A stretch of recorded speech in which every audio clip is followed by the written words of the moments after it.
সুপ্রিয় দর্শক, আসসালামু আলাইকুম। দেশ এবং দেশের বাইরে থেকে যে সকল ভাই বোনেরা শত ব্যস্ততার মাঝেও আমাদের এই ভিডিওটি ক্লিক করেছেন, তাদের সবাইকে আন্তরিক প্রীতি ও শুভেচ্ছা জানিয়ে শুরু করছি আমাদের আজকের প্রতিবেদন। দর্শক, আমরা আজ আলোচিত একটি মুখ, যেই বোনটি ইউটিউবে এর আগে বিভিন্নভাবে বিভিন্ন প্রতিবেদন দিয়েছেন, আপনারা এই বোনটিকে চিনেন, অতি জনপ্রিয় একটি মুখ। তো এই বোনটির জীবনের গল্প আপনাদের সঙ্গে আমরা আজ শেয়ার করতে যাব। তো দর্শক, আমাদের সঙ্গে থাকুন। আপু, আসসালামু আলাইকুম। ওয়ালাইকুম আসসালাম। আপু, একটু জোরে কথা বলবেন, কি নাম? আমার নাম রোজিনা। রুজিনা। জি। রুজিনা আপু, কেমন আছেন আপনি? আমি খুব একটা ভালো নেই। খুব একটা ভালো নেই? না। কেন ভালো নেই কেন আপু? ভালো নেই আমি যে কারণে আমি প্রতিবেদনের কাছে আইছি, ইউটিউবের সামনে আইছি।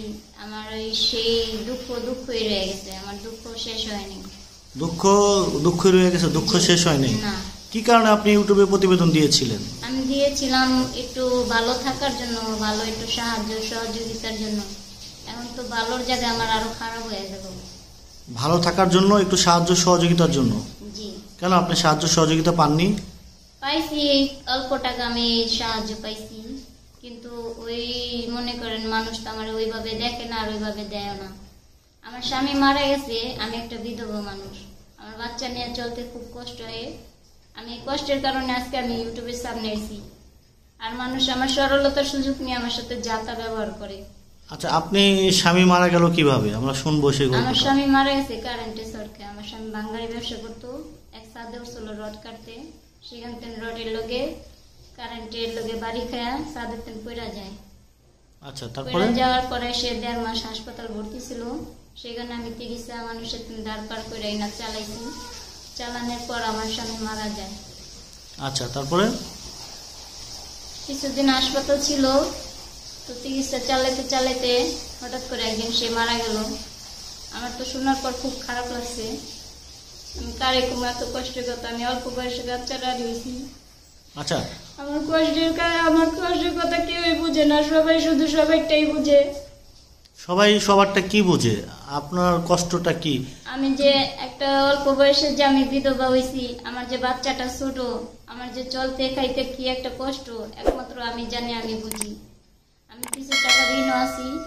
আমি আমার স্বামীরে যখন হাসপাতাল রাখছি, তখন আমি আমার স্বামীরে মানুষের কাছ থেকে টাকা দাঁড় করে আইনে না চিকিৎসা চালাইছি বাঁচানোর জন্য, যে সে যেন বেঁচে থাকে, আমি যেন সারাদিন কাজ করে তার মুখটা দেখতে পারি। আচ্ছা রুজিনা, আমি আপনাকে একটা প্রশ্ন করব। জি, করেন। প্রশ্নটা হচ্ছে, আপনি অল্প বয়সে আপনি বিধবা হয়েছেন, একটি বাচ্চা আপনার, তো আপনি ইউটিউবে সাক্ষাৎকার কেন দিলেন? আপনি ভালো একটা ছেলে দেখে তো আবার বিয়ে বসতে পারতেন, আপনার তো রূপ যৌবন এখনো ফুরিয়ে যায়নি। আমি একটা বাচ্চার মা, এখন আমার বয়সও বেশি না, আমার বয়স 25 বছর। আমি ইউটিউবে সাক্ষাৎকার দিছি আমি একটু সাহায্য সহযোগিতা পাওয়ার জন্য, যেটা পাইলে আমি একটু ভালো চলতে পারুম, থাকতে পারুম, কিংবা খাইতে পারুম। আমার কিছু টাকা ঋণ আছে, আমি সেই ঋণটি জানি দিতে পারি। আমার স্বামীর আমি যখন ক্লিনিকে ভর্তি রাখছিলাম, ওই টাকাটি আমি মানুষের কাছ থেকে আইনা আমি ক্লিনিকের এই খরচ চালাইছি। আমার কেউ নাই দেওয়ার মতো। আপনি আমার প্রশ্নটা বুঝতে পারেননি। আমি বলছি, আপনার স্বামী যখন মারা গেছে, আপনি বলতেছেন আপনি বিধবা মানুষ, আপনি আপনার সঙ্গে সবাই খারাপ আচরণ করে। তো খারাপ আচরণ কেন করলো? ইউটিউবে আপনি কেন আসছেন? আপনি তো যখন আপনার স্বামীটা মারা গেছে, তখন আপনি কত বছর আগে মারা গেল আপনার স্বামী? আমার স্বামী মারা গেছে 2 বছর আগে। 2 বছর আগে? জি। তারপরে আপনি ভালো একটা ছেলে দেখে বিয়ে বসলেন না কেন? বিধবা নারীদের কি বিয়ে হয় না? হয়। আমি ভালো একটা ছেলে কোথায় পাবো? ভালো একটা ছেলে পাওয়া তো, বিয়ে তো যার তার কাছে বসা যায়, বিয়ে বসা তো কোনো ব্যাপার না। বিয়ে বসলে তো হবে না, নিজের সারা জীবনের সিদ্ধান্ত, এটা আমার ভালো করে নিতে হবে। হয়তো কেউ আমার কাছে বন্ধু হিসাবে আসবে, আমি তারে চিনুম জানুম, তারপরে আমি তার কাছে বিয়ে বসতে পারি। হঠাৎ করে একজনের কাছে আমি বিয়ে বসতে পারবো না। আগে বন্ধু হিসাবে আসতে হবে, তারপরে চিনবেন জানবেন, তারপরে তাকে জি। বিয়ে করবেন।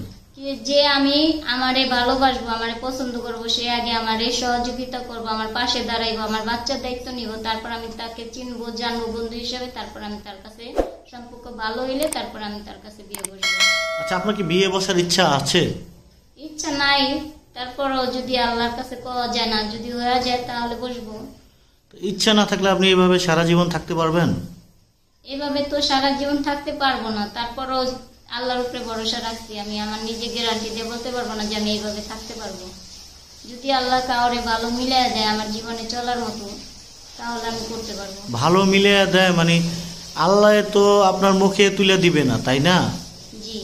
আল্লাহ তো কারো মুখে তুলে দেয় না খাবার। না, সেটা তো মনে করেন এই যে এই জন্যই আমি এই প্রতিবেদনে আসছি, আমার এই যে বিস্তারিত বলার জন্য, এমনকি মানুষের সাহায্য সহযোগিতা পাওয়ার জন্য। আমিও তো একটা অসহায় নারী, আমারও তো বুক ভরা ব্যথা কষ্ট। আপনার বুক ভরা ব্যথা কষ্ট, কিসের কষ্ট সেটা? কষ্ট আমি, মানুষ তো বাপ থাকলে বাপের কাছে চাইতে পারে, বড় ভাই থাকলে ভাইয়ের কাছে চাইতে পারে, স্বামী থাকলে স্বামীর কাছে চাইতে পারে যে আমার স্যান্ডেল ছিঁড়ে গেছে, কিংবা জামা নাই জামা দাও, কিংবা খাইতে পারি না। আমার তো এরকম কোনো গার্জেন নাই যে আমায় সহযোগিতা করব। আমি যার কাছে বলবো যে আমার আব্বু আমার জুতাটা ছিঁড়ে গেছে, কি ভাই আমার জুতাটা ছিঁড়ে গেছে, ওগো আমার স্বামী আমার জুতাটা ছিঁড়ে গেছে, আমার জুতা লাগবো, স্যান্ডেল লাগবো, তেল লাগবো। সামান্য একটা মেয়ে মানুষের একটা বাচ্চা কিনা লাগে, আমার ছোট একটা বাচ্চা, আমি তারে মানুষের বাসায় কাজ কাম করি, তারা আমি ঠিক মতো খাওয়াইতে পারি না, পড়াইতে পারি না। মানুষের বাসায় কাজ করেন আপনি? জি। কত টাকা বেতন পান? টাকা তো 3000-এর মতো পাই। 3000 টাকার মতো পান? জি। আপনার ঘর ভাড়া কত টাকা? আমার ঘর ভাড়া 2000 টাকা। 2000 টাকা? জি। 1000 টাকা দিয়ে কি আপনার এক মাসের 1000 বাজার টাকা সদাই হয়? আমার হয় না, এই কারণে আমি প্রতিবেদনে আসছি, আমার কষ্টটা মানুষের সাথে শেয়ার করার জন্য। আপু, বিষয়টা হচ্ছে আমি আপনাকে বলি, আপনার কষ্টর কথাগুলো আমাদেরকে বলতেছেন, শেয়ার করতেছেন ইউটিউব চ্যানেলে, কিন্তু আসলে টাকাটা হচ্ছে আরেকজনের। সেই টাকাটা সে আপনাকে দিবে, এমনিতেই দিবে, তার পিছনে কোনো না কোনো স্বার্থ থাকবে, আপনি তো সেটা জানেন। জি ভাইয়া। আপনি তো এর আগেও প্রতিবেদন করেছেন, তাই না? হ্যাঁ। তাহলে আপনি কি সেটা বোঝেন? বুঝি তো, বুঝা তো তারপর আমার কিছু করার নাই। আচ্ছা, আপনি সত্যি করে বলেন তো, আপনি কি বিয়ে বসবেন? আমি সত্যি করেই বললাম, আমি প্রথমে আমার বন্ধু হিসাবে আমি তাকে ভালো মতো চিনবো, জানবো, তারপর আমি তার কাছে বিয়ে বসবো। আমার সারা জীবনের এটা দায়িত্ব, আমি একদিনের জন্য আর 2 দিনের জন্য বিয়ে বসবো না। হুট করে কোনো ছেলেকে আপনি বিয়ে না। করবেন না? আচ্ছা, কেমন ছেলে আপনার পছন্দ? মানে বন্ধু হলে তো আপনি যে বললেন বন্ধু হয়ে আপনার জীবনে আসতে হবে আগে, হ্যাঁ। তারপরে তাকে দেখবেন, জানবেন, শুনবেন, তারপরে বিয়ে করবেন, তাই তো? জি। এখন সেই ছেলেটি যে কোনো ছেলে হইলে চলবে নাকি না পছন্দ আছে আপনার? না, যে কোনো ছেলে বলতে কি ভাগ্যের কথা বলা যায় না, যে আল্লাহ পাক ভাগ্যে কি রাখছে। আমি তো চাইলেও সুন্দর ছেলে পাবো না, আর কেউ অসুন্দর হইলে তাকে পেলেও দিতে পারবো না। এখন মনে করেন এটা আমার নিজের প্রতি আমার চাহিদা নেই। আপনার নিজের প্রতি চাহিদা নেই? না। মানে মোটামুটি আপনার পছন্দ হলেই হবে? জি। পছন্দ হলেই আপনি বিয়ে বসতে রাজি? হ্যাঁ, যে আমার চেহারা দেখা, রূপ দেখা আমি পানি খাম না, যে আমার সারা জীবনের দায়িত্ব নিয়ে আমারে ভালোবাসা দিয়া, তারপরে আমার বাচ্চার দায়িত্ব নিয়ে, আমার দায়িত্ব নিয়ে আমাদের পাশে দাঁড়াইবো, আমাদের সহযোগিতা করব, সবসময় আমাদের খেয়াল রাখবো, আমি ওরকম ধরনেরই লোক চাই। আচ্ছা আপু, শুনলাম, বুঝলাম আপনারা ওরকম ধরনের লোক চান। তো আপনি তো বসে আছেন, আপনি বসে আছেন, আসলে যারা আপনাকে যে দেখতেছে বা আপনার জীবনের গল্পটা শুনতেছে, আপনি লাম্বায় কতটুক, আপনার অনেকে তো লাম্বায় আপনি কতটুকু আছেন এগুলো জানতে চায় অনেকে, যে আপনার যে বন্ধু হয়ে আপনার জীবনে আসবে, সে আপনাকে বিয়ে করবে, তারপরে আপনার কিছু সাহায্য সহযোগিতা করবে। তো আপনি লাম্বায় কতটুকু আছেন একটু আমাদেরকে দেখাবেন, হেঁটে দেখাবেন আমাদেরকে? লম্বায় আছি 5 ফুট। 5 ফুট? আপনি হাঁটতে পারেন? হাঁটতে পারি। আপনার পায়ে কোনো সমস্যা আছে? না। তাহলে একটু হেঁটে দেখাবেন আমার দর্শকদেরকে? জি। তাহলে একটু হেঁটে দেখান। দর্শক, যে রোজিনা হেঁটে দেখাচ্ছে, আমরা রোজিনাকে দেখাচ্ছি। দর্শক দেখুন, রোজিনা একদম পুরা হাঁটতে পারে, উনি সব ঠিক আছে ওনার। উনি 5 ফিট লম্বা, 5 ফিট না? জি। 5 ফিট লম্বা। তো ওনাকে যদি কেউ আপনারা বিয়ে শাদী করতে চান, তাহলে কেবল বন্ধু হয়ে তার জীবনে আসতে হবে, তারপরে তাকে বিয়ে করতে পারবেন। এমনি ডিরেক্টলি আমার বাচ্চাটার জন্য যেন সাহায্য সহযোগিতা করে, শুধু বিয়ের কথা বইলা চইলা যায়। আমি তো নগদে আমি বিয়ের কথা বলতে পারি না, আর নগদে আমি বিয়ে বসতে পারি না, কারণ আমার সংসারের অভাব। আমি ঠিক মতো ঘর ভাড়া দিতে পারি না, খাইতে পারি না, চলতে পারি না। আমার পেটে ভাত না থাকলে আমি বিয়ে বসবো কি করতে? আগে তো আমার পেটে ভাত লাগবে, খাবার লাগবে, মনে শান্তি লাগবে, তারপর আমার বিয়ে বসতে মন চাইবে। আপনার মনে অশান্তি কেন? অশান্তি, আমি অনেক টাকা ঋণ আছি, তারপর আমার বাচ্চাটার আমি 3 বেলার এক সন্ধ্যা খাওয়াইতে পারি না, আমি নিজেও খাইতে পারি না, একটা ভালো কাপড় চোপড় পরতে পারি না। আচ্ছা, আপনি সাহায্য সহযোগিতার জন্য আপনি কি কোনো কন্ট্যাক্ট নাম্বার দিতে চাচ্ছেন? জি, আমার আগের নাম্বারে যেটা আমি আগে দিয়েছিলাম। ওই নাম্বারটা দিতে চাচ্ছেন? জি। আচ্ছা, তাহলে নাম্বারটি বলুন আপনি। আমার আগের নাম্বার আছে 0199 0199 40 40 400 400 85। 85। জি। নাম্বারটি কি বন্ধ থাকবে? না। খোলা থাকবে? জি। এটা কি ইমো নাম্বার? না, আমার টাচ মোবাইল নাই, আমার একটা বাটন মোবাইল। আপনি কোথায় দেখি আপনার ফোনটি দেখান তো আমাদেরকে। আমার ফোনটা কইরে ফোনটি দেখান আমাদেরকে। দর্শক, আমরা ওনার বাটন ফোন আমরা দেখাচ্ছি। ওনার টাচ ফোন নেই, ওনার বাটন ফোন আমরা ফোনটি দেখাচ্ছি। একটু উঁচা করুন, একটু উঁচা করুন। এই যে দর্শক, ওনার বাটন ফোন নেই, ওনার টাচ ফোন একটি বাটন ফোন, ওনার টাচ ফোন নেই। তো আপনারা যারা সাহায্য সহযোগিতা করবেন এই নাম্বারে ফোন দিবেন এবং এই নাম্বারে ফোন দিলে তাকে পাবেন। আপু, আমাদের দর্শকের উদ্দেশ্যে আপনার কিছু বলার আছে? জি আছে।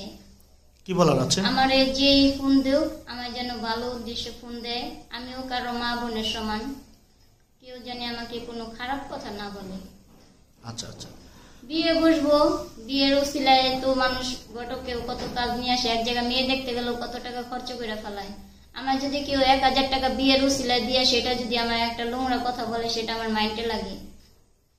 আচ্ছা, কেন, আমি মুসলমান, আমিও নামাজ কালাম পড়ি। এখন মনে করেন আমার জীবনে যে আসুক, প্রথমে আমি তাকে বন্ধু হিসাবে দেখা, তারপর তারে চিনা জেনা, তারপর আমি সিদ্ধান্ত লুম যে আমি তার কাছে বিয়ে বসবো কিনা। আচ্ছা, তো ঠিক আছে আপু, সারা জীবনেরই আমার সারা জীবনের আমার এটা তার হাতে আমি নিজেরে বুঝিয়ে দেবো। কিন্তু এই শুধু 3 কবুলের বিয়ের ভিতরে না, তাকে আমার জানতে হবে, সেও আমায় জানবে। আপনি সারা জীবনের জন্য তার হাতে তুলে দিবেন 3 কবুল বলে, কিন্তু তাকে দেখে শুনে। জি। আচ্ছা আচ্ছা, তো ঠিক আছে আপু, আপনি ভালো থাকবেন। দর্শক, আপনারাও ভালো থাকবেন। আমাদের এই ভিডিওটি যদি আপনাদের কাছে ভালো লেগে থাকে তাহলে ভিডিওতে একটি লাইক দিবেন। আপনাদের গুরুত্বপূর্ণ মতামত জানাবেন আমাদেরকে কমেন্টের মাধ্যমে, এবং আমাদের এই চ্যানেল থেকে পরবর্তী ভিডিও পেতে হলে আমাদের এই চ্যানেলটি সাবস্ক্রাইব করে থাকতে হবে আমাদের এই চ্যানেলের সঙ্গে। ভালো থাকুন, সুস্থ থাকুন। ধন্যবাদ সকলকে। খোদা হাফেজ।